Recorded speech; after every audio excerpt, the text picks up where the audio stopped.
Hello, it's Tuesday, 12:30, and I'm so excited to be with you again. And we're here today for our next edition of the Mindset Michele TV show. It's a beautiful day again, wherever you are in the world. I hope that the sun is shining for you as well, and that your day is going fabulous. So today's extra special guest is the fabulous, the wonderful Sarah Denholm. Now, Sarah is this incredible presentation skills teacher, professional trainer. She runs workshops. She has a business called Improve Your Public Speaking. And she's been helping people like you and me become better speakers for many, many years now. And she's got lots of skills and experience. And we'll also find out today a little bit more about who is Sarah and what makes her tick. So hello, Sarah, and welcome to the show. Hello, Michelle, and thank you very much for having me on. I'm very excited to be here. Wonderful. And would you like to tell everybody a little bit more about yourself and what some of the key things or interesting things from your background? Ooh, okay. Well, I suppose one of the main things is the fact that I used to be a classical pianist. That was my background, professional pianist, and I suffered a lot with performance anxiety and going on stage, and I really struggled to do that a lot. And when I was in my 20s and I grew up in the UK, I went off to music college, and it's a really cutthroat environment, music college. It's not this touchy-feely, friendly, everyone's making lovely music together. I mean, part of it is, but the other part is just sheer competitive. I want that concert and I don't want anyone else to get it, and all of that was going on. And I became incredibly stressed by the whole thing, and my body broke down, and I found that I couldn't perform on stage any longer. I got severe eczema, which is not life-threatening, or very rarely life-threatening, but it does ruin the quality of your life. And I had to be hospitalized twice, and I was pumped full of steroids, and at one point I didn't leave my house for 3 months. And then when I went back out on stage, I had lost the ability to have people looking at me. And I think that's a real stress for a lot of people. Introverts in general, I am an introvert. Sometimes they don't like being watched. They don't like feeling spotlit. And I think the fact that I'd been going downhill and I looked so awful meant that I just didn't want to be looked at. So I couldn't perform anymore, and I was really struggling, and I was going to lose my career. And my way back was through learning how to speak in public, because I couldn't do that either. So I gradually started to do that. I started to get better at it. I moved to Australia, and I guess I just learned a way through, and I learned to live with fear and how to overcome that fear. And then people started to say to me, well, how did you do that? Can you help me? And now I've moved full time into this career. I've been doing this now for 12 years. My business has been running for 12 years. And I still play the piano, but usually just for fun. Yeah. So that's sort of a long version of, yeah. Wow, but a very powerful version as well. I mean, to have, playing the piano, you must have started that from when you were very young and been very, very passionate about it. It's something that people are passionate about because it takes so many hours of practice to become good at it. It does. It does. That's so true. You spend a lot of hours in a room on your own. It's quite a bizarre thing to do in many ways.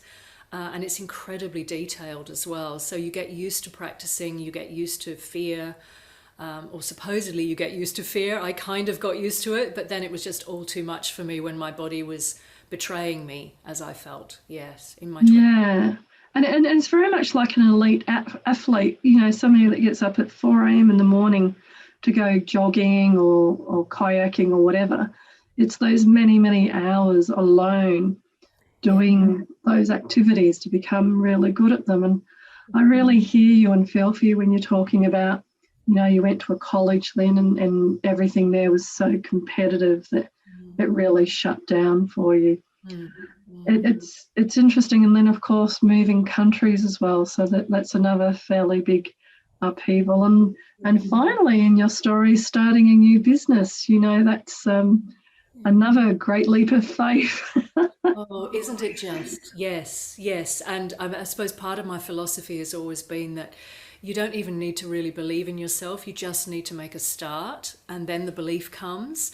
And yeah, so long as you keep moving forwards, it's something will work out in the end. Yeah.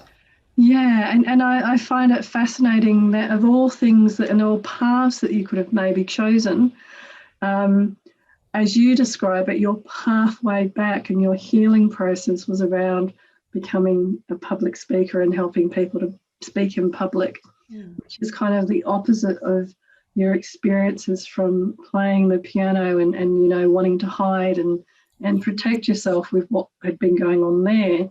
that's You right. kind of the opposite thing. So it really, I'd love, Lynn, to know what you think success means to you.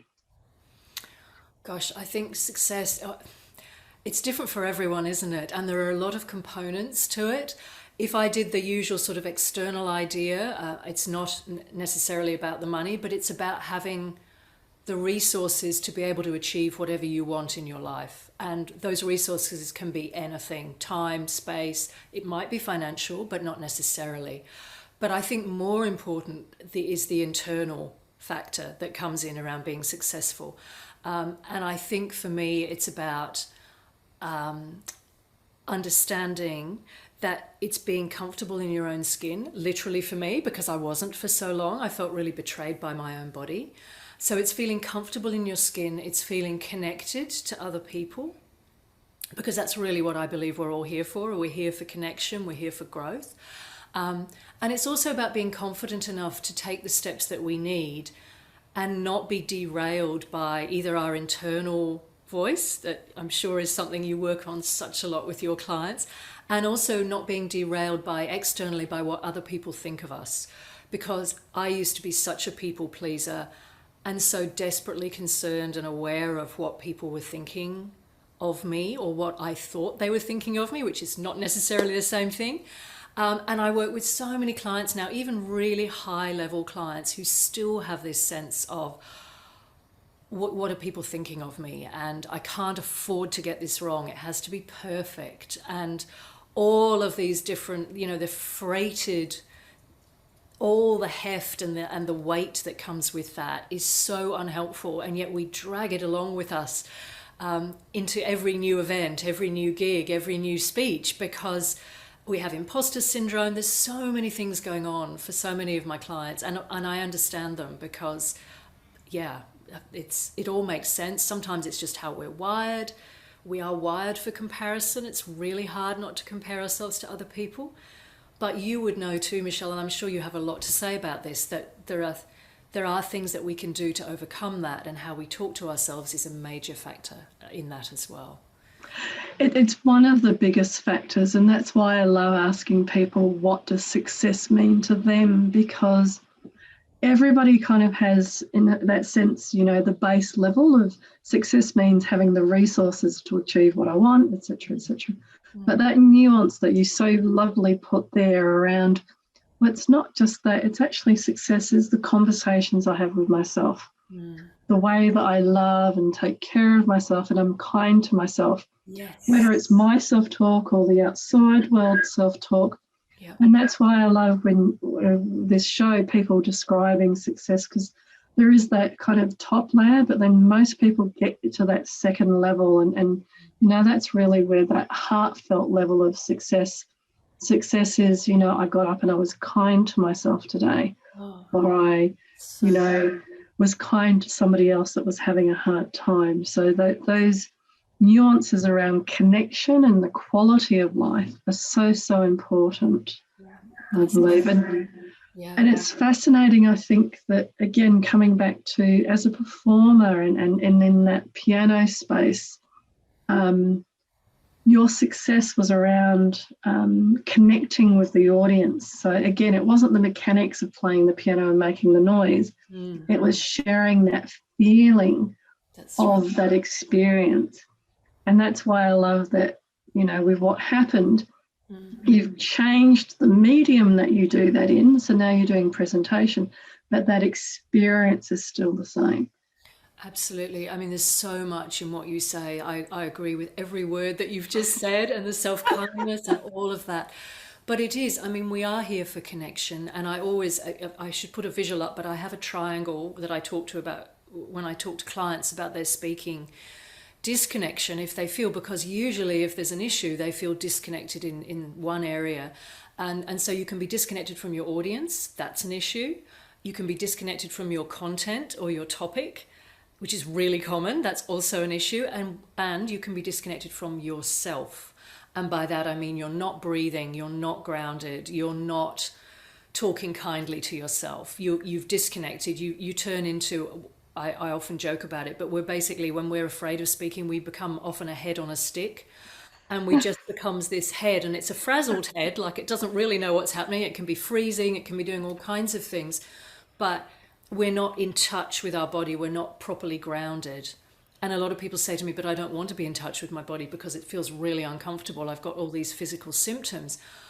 And that's very true. But a lot of what's happening is that we're performing split, and we're actually separating our body and our symptoms and trying to push them away, trying to suppress them.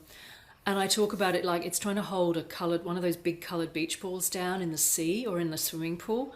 You know that the harder you try and push that down, the more it's going to bounce up at you. And it's exactly the same with emotions and fear and things that we're trying to suppress. They're only going to come back more strongly and say, woo, I'm still here, I still need to be attended to.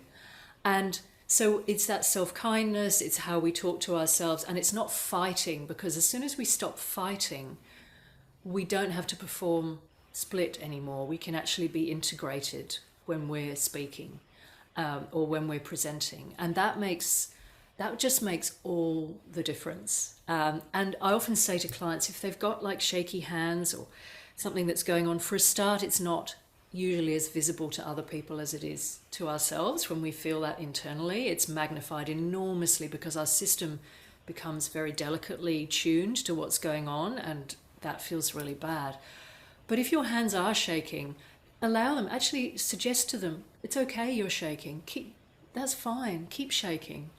And what normally happens is that actually then the hands subside because they've been given permission to shake, rather than, oh God, I have to hold on here tightly and try and stop my hands shaking, as an example.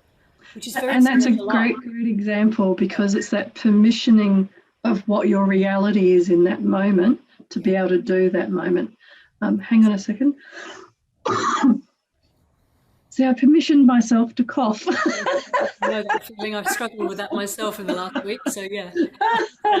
It's one of those funny things where if you're in the middle of saying something and then having to stop. Yeah. This is all really fabulous material. And so, Sarah, if people are listening and they're wanting to know what kind of mindset can they set up out of those wonderful points that you've been raising, what do you think would be like the three main ones that might help them with setting up that mindset for success when they're gearing up, presenting to the boss or presenting to a team or presenting on stage, whatever the format is? What would you suggest to them would be a couple of mindset tips? Yeah, absolutely. Great question, and something I think about a lot. And presenting to the boss is such a feature, again, for a lot of clients. It's like as soon as hierarchy comes into the room and we feel lower, that just throws our system into chaos. So I think one of the main things, and this is such an important thing I've had to learn, and it makes all the difference, is that to understand, I don't know, this is not necessarily great to hear, but it works. And the idea is that we often think we need more confidence, but actually what we really need is more courage. And courage is so often a precursor to confidence, that if we can go, right, I don't want to do this thing, whatever it is, but I don't want to go out and give this talk, but it's accessing that courage that we have within us, because we all have that. We're all very capable of stepping up with courage, but so many people get confused on how to access it, or they're not even aware that that is the thing that is most important. They go, oh, when I feel more confident, I'll feel better about this, but they don't make that necessarily that connection. It's making that join, isn't it? Yes. One of the teachers I came across years ago, he described it really well, I thought, in terms of fear and excitement. Like love and hate are actually opposites of the same emotion. So fear and excitement are the opposites again. And Yes. he described it really well, that if you're actually able to go into that fear, you can translate it into excitement. And it was fascinating to watch the process. And it's some of what we work with clients on as well. Yes. Because when you understand it's the same energy and it's the same emotion, Yep. it's just either end of that emotion, then you can actually move down like that scale. That's so true. And there's a psychologist in the US called Kelly McGonigal, and she talks about, she is a stress researcher. She's done a couple of TED Talks actually. She's very good, but she talks about there's a moving from a threat to a challenge, which is a very similar thing, because physiologically many of the things are the same, as you say. Yeah. However, I do have to say that when I speak to clients about this, I always laugh about the word excitement, because so many of them say to me, well, I'm sorry, Sarah, but I am not excited. I don't want to do this. I go, that's okay. We'll change the word excitement to energy, because it's a similar thing. And they find that usually more accessible.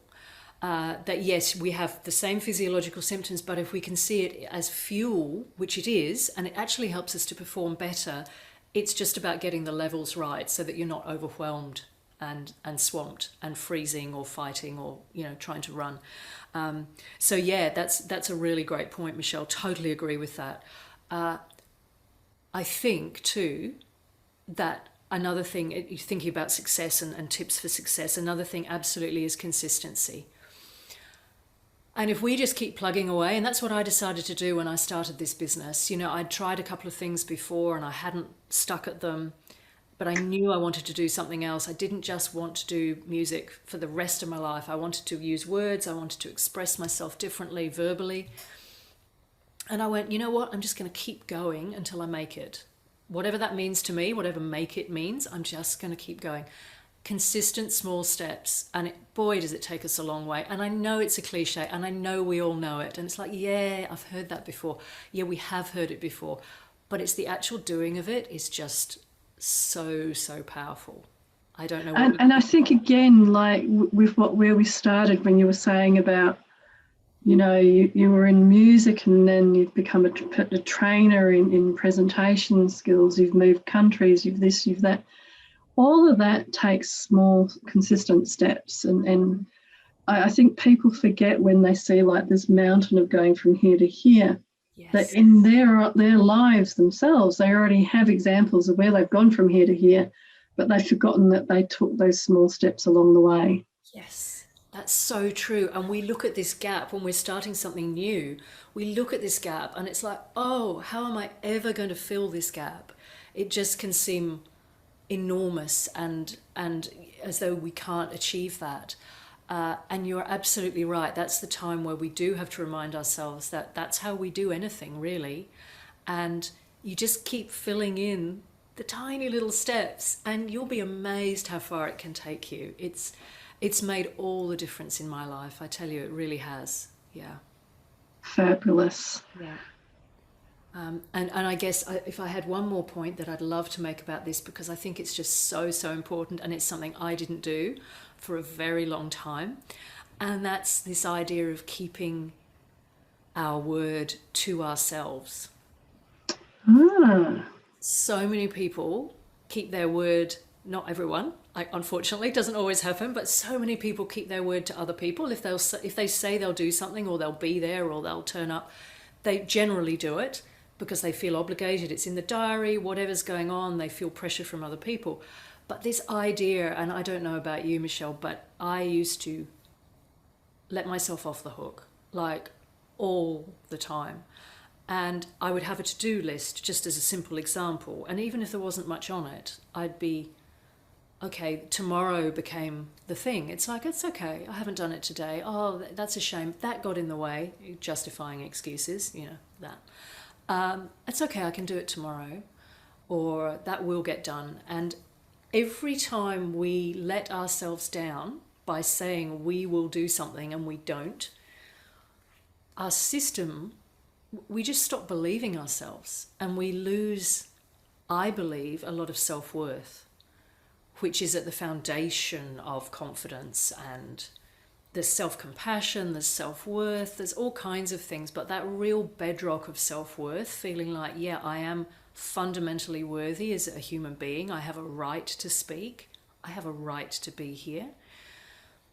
That's just such a vital part. And if we are constantly chipping away, undermining at that by not following through on things we say we will, not only are we not consistent and not courageous, but we're not keeping our word. And that is a recipe for wasting years. And I speak from experience because I think if I could look back, I would have got onto that sooner. Yeah. And I think that you raise a really good point there about keeping our word to ourselves. And I think that is one of the things that comes with age, because it kind of shows a little bit more experience about when you've let yourself down or when you've placed other people's priorities above your priority. Yeah. I first came across this kind of concept when we were talking about agreements. And so, like you're saying, I agree to meet you here at this time and I'll do these activities before getting there. And so most people will stick to that. Yes. But if you make that same sort of agreement with yourself, okay, I'll work on this for this time and then I'll support myself by going for a walk at that time. Yeah. Most times people will actually not keep those agreements and keep their word to themselves. Mm. And you're exactly right. The way that I describe it with people is it's about trust. So trusting that when you say something to yourself, that your word has value in it. Yes. As opposed to when you say things to yourself and then you don't follow through, then your word to yourself doesn't have value. And the good news is that with anything like this at all, it is, again, those little steps. So you start with small little agreements like, okay, at 10 o'clock I'm going to get up from the desk, even if I'm in a meeting or whatever, and stand up and stretch. And at 10 o'clock you do that and then you go, oh, okay, you're like building those muscles. Exactly. I've kept that agreement to myself. Yes. So I can have confidence that my word is valuable to me. Yes. And then from there, kind of building with people outside of yourselves. But that's quite a profound point there you've raised, Sarah, about keeping your word to yourself. Yeah, I just think it's such a big one and it's often overlooked. And as you say, if you can just start really small increments and reward yourself when you've done it. I don't know what you think about reward, but I'm a big believer in that. It's like if you make a couple of unpleasant phone calls that you really don't want to make and you keep putting them off. And again, I talk from experience. It's like, they can sit on my list for a week and I'm just moving them on to the next day.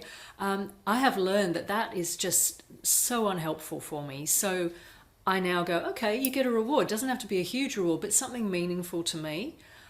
Doesn't always work that way, but if it's something that I need to really kickstart me, I think rewarding is not a bad move. What do you think about that?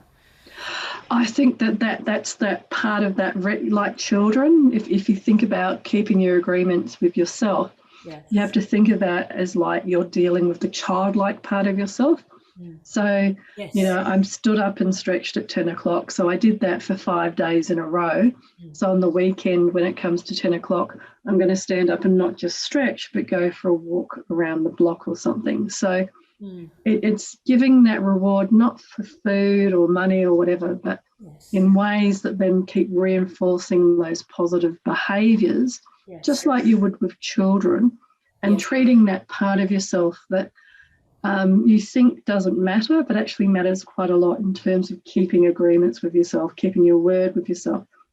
So that you're right in linking that from I've done that, so I have this courage, I have this confidence, I have these other skills because I've built those foundations of I know that I can trust myself. Yes, I totally agree with you. Although I have to say sometimes food is a reward. It depends on how you see it, but I'm okay with that. I'm like, yeah, that might still be all right some of the time. But yeah, absolutely. It's whatever matters to you. And I love your point about the fact that we are small children and it's dealing with that small child part of us. And that's where all of this self-compassion, self-kindness, treating ourselves as we would around public speaking fear, a small child who needs to be looked after and told that it is okay. And I know it often doesn't feel okay, but there are so many things that can be done to work with that. It is quite possible to overcome speaking fear, coming back to that concept. It really is.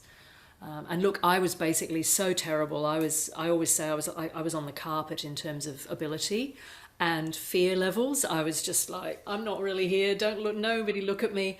And now I do it for a living. And do I still get nervous? Absolutely I do, depending on the occasion or the audience, or if there's been a big break, that consistency, that practice, such a huge part of it as well. But I know I can do it, and that's fundamentally what it is. It's that confidence to go, no matter what comes at me, I can deal with this. Yeah. That's wonderful. And it's from those consistents, like you were saying, the courage, the consistency, and then keeping your word to yourself. So you've built that foundation level so that, yes, you still, when you're speaking and working with clients, can have all of those emotions and that fear at times, but you can still work through it and keep growing from there. Exactly. Yes, exactly. And if one of those things on the day doesn't work for you, one of the others will. If courage is failing you, just be consistent. Just go and do something, and that will help too. Or the other way around. Yeah. Yeah, I was writing something this morning, and I was thinking exactly that, about how when I was doing some writing, and I was writing about how if you're doing something but you freeze, and then those habits and those patterns can kind of kick in because you've set it up as a pattern. So even if you're kind of stuck or whatever, and entertainers and speakers do this a lot, because it's what can happen if the feelings get a bit overwhelming, like you're too scared or too this. But if you've got this pattern of, okay, I go from here to here to this, then that pattern can actually kick in. Yes, absolutely. Yes, I love that. Totally agree with you. Yeah. Wonderful. So if people are looking to get in contact with you, what would be the best way to contact you? Oh, well, I'm on LinkedIn, and that would be, I do have a company page, but usually I'm posting more on my personal, so that's just under Sarah Denholm. And my website has got a lot of resources on there. I've got been blogging for, 10 years, over 10 years now. So a lot of articles, a lot of resources there, and that will tell you all about them. So that's improveyourpublicspeaking.com.au. Oh, fabulous. And we touched on it a little bit earlier, but just in terms of, I'm looking quickly at some of the comments and stuff on the social media.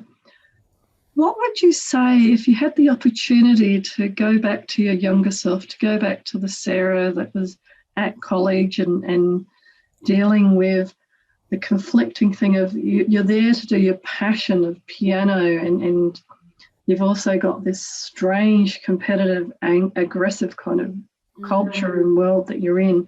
And then on top of that, you then have your body reacting to all of the stresses and the dynamics. What sorts of things would you say now to that younger Sarah? Oh, gosh, that's a good question, isn't it? I would say be kinder to yourself. I think some of the time we're so hard on ourselves, and I really hated my body for such a long time, and that was a real waste of resources and energy. I would say be kinder, but then almost on the flip side, I'd say be bold. Like, people are not paying you as much attention or focusing on your flaws as much as you think they are. Don't get hung up on what other people are thinking of you. Just be bold. Just be courageous and take the steps and do the things that you want to do, because honestly, now I'm in my 50s, I've never been so conscious of the fact that life truly is short. And I know it's cliche again, but it's so true. We're not here forever, and this is no dress rehearsal. We just have to do what we can do with the resources that we have, and we can do that. And that's what I would tell my younger self. Just go for it a bit more and be kind while you do it.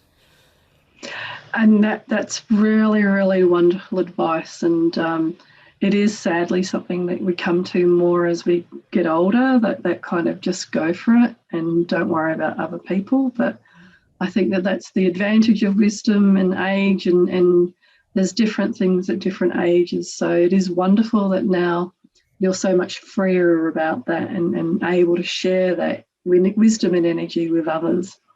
So Sarah, it's been truly a pleasure to have you on the show this week. Thank you so much for coming on.